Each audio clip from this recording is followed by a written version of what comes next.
नाही रे सेवर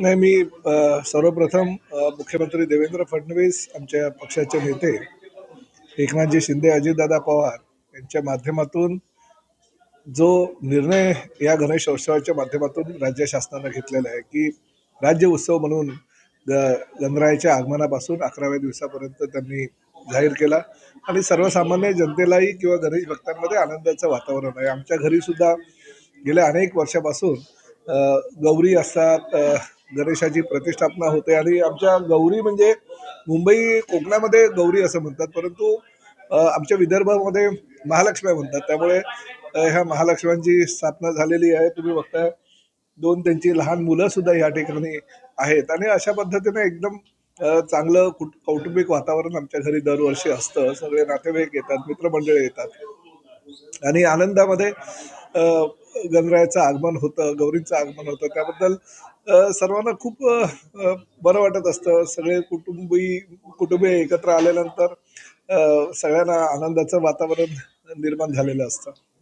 सर्वच ठिकाणी पाहिलं तर प्रत्येक नागरिक हा पर्यावरणपूरक असा गणेशोत्सव साजरा करण्याच्या मागे कल हो, वस्तुस्थिती आहे. आमच्या घरची गणेशाची मूर्ती जी आहे ती पर्यावरणपूरक आहे, शाडूच्या मातीची आहे.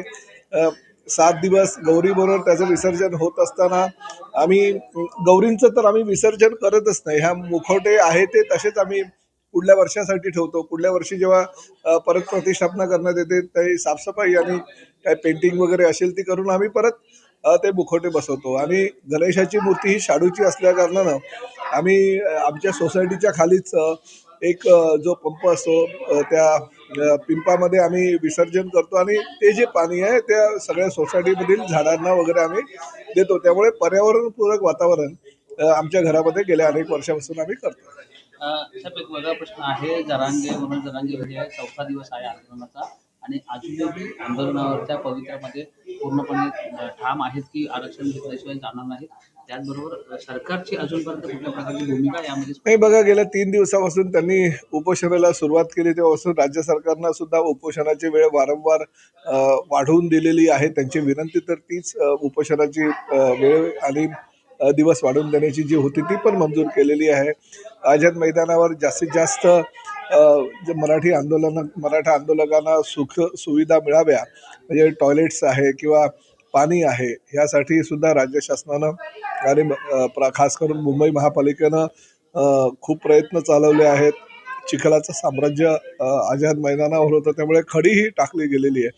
शेवटी पावसाळ्याचे दिवस आहे, थोड्याफार प्रमाणामध्ये त्रास होतोच आहे, हे मान्य करावं लागेल. आम्हालाही अतिशय वाईट होतं वृत्तपत्रांच्या माध्यमातून किंवा वृत्तवाहिन्यांच्या माध्यमातून जे हाल मराठा आंदोलकांचे होतात ते दुःख तर निश्चितपणे राज्याचा मंत्री म्हणून मलाही आहे आणि मुख्यमंत्री आणि दोन्ही उपमुख्यमंत्री प्रयत्न करतायत, आंदोलकांशी चर्चा करतायत आणि शिंदे समितीच्या शिफारसीनुसार शिंदे समितीनं जाऊन जरांगे पाटलांची भेटही घेतलेली आहे. त्यामुळे प्रयत्न राज्य शासनाचे चालू आहे, पण ह्या लवकरात लवकर तोडगा निघावा असे गणेशाला मी प्रार्थना करतो. सर, जसा विलंब होत आहे आंदोलकांच्या मागण्या पूर्ण करण्यासाठी, कुठेतरी थोड्याफार प्रमाणात आंदोलक देखील विसरल्यासारखं वातावरण. मी आपल्या माध्यमातून आंदोलकांना एकच सांगतो की राज्य सरकार पूर्ण आंदोलकांच्या पाठीशी आहे, त्यांच्या सोबत आहे.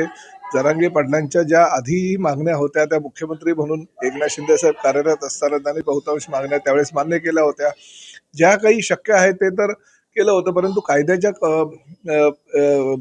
याच्यामध्ये बसून कसं काही अजून त्यांना सहकार्य करता येईल ती सहकार्य करण्याची भूमिका राज्य शासनाची आहे आणि आरक्षण देत असताना न्यायालयामध्ये सुद्धा ते आरक्षण टिकेल अशी भूमिका घेण्याचा राज्य शासनाचा प्रयत्न आहे आणि निश्चितपणे त्याला काहीतरी यश मिळेल असं मला वाटतं.